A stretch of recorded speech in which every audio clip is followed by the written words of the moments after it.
Which alloy is best for my instruments? Inox, titanium, Dumoxyl, Dumastar, anti-magnetic.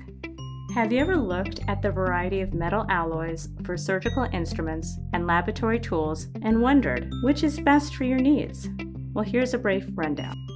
Black titanium coated.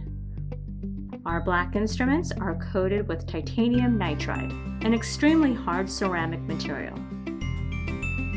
The tin coating hardens and protects the cutting edge. Ceramic-coated anti-reflective instruments are perfect for microscopy and microsurgical applications. Coating surgical instruments with the black ceramic adds a thin layer to the metal instrument, making the instrument harder and giving you greater precision.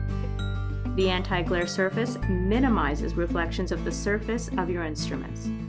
The incredibly smooth coating improves the instrument's resistance to corrosion and minimizes friction.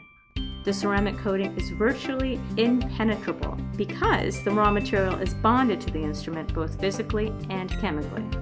These instruments are much more resilient to the pressure of daily use and chemical processing. Coated instruments last considerably longer.